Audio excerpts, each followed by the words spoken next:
Frères et sœurs congolais, lorsque je suis arrivé au pouvoir, le pays était dans une situation de crise.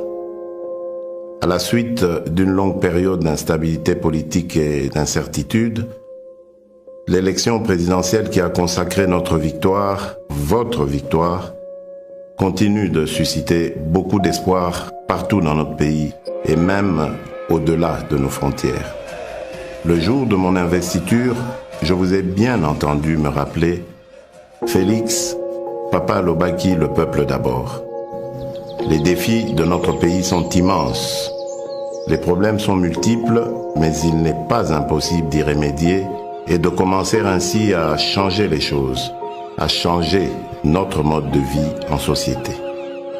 Pour engager le changement, dans le contexte politique particulier de la période après l'investiture, nous avons commencé à travailler avec les moyens à notre disposition. Pourquoi ?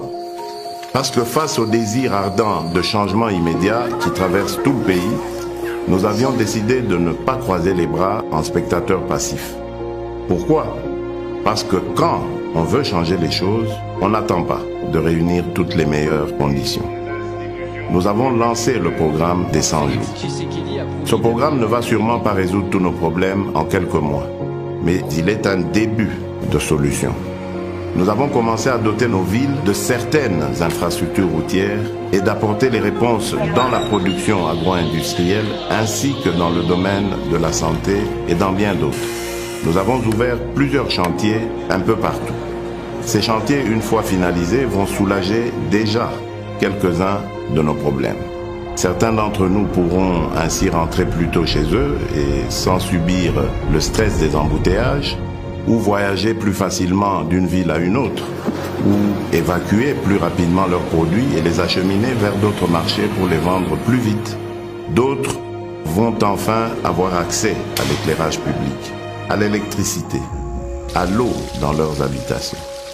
Le programme des 100 jours nous donne la preuve que par notre volonté, seuls nous pouvons trouver des solutions à nos propres problèmes et surtout apporter des changements positifs à notre cher pays. Le grand changement que nous attendons, le changement que vous souhaitez, ne sera possible que si chacun de nous tous, Congolaises et Congolais, adopte la même attitude responsable face aux problèmes et défis qui sont les siens, qui sont les nôtres. Le vrai changement commence par chacun et chacune d'entre nous. Nous devons changer et incarner le changement partout où nous sommes pour que le pays évolue. Aussi petit soit l'impact de l'action que vous pouvez prendre là où vous êtes, elle reste importante pour atteindre l'objectif, le changement.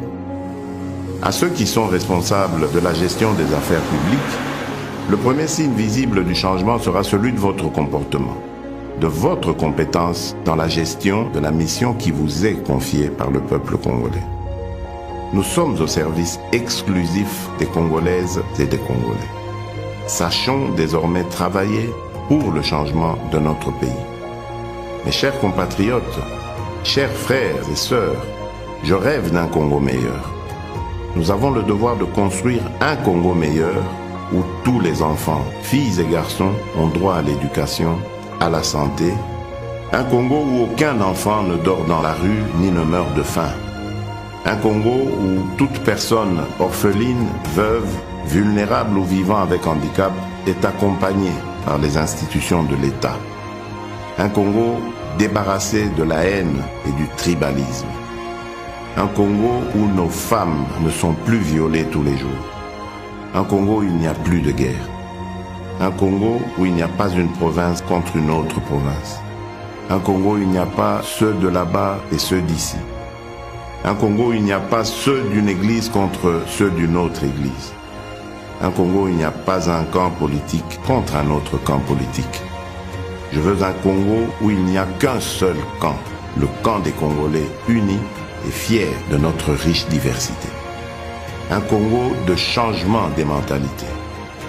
Nous avons le devoir de porter le grand rêve et de redonner de la grandeur à notre pays.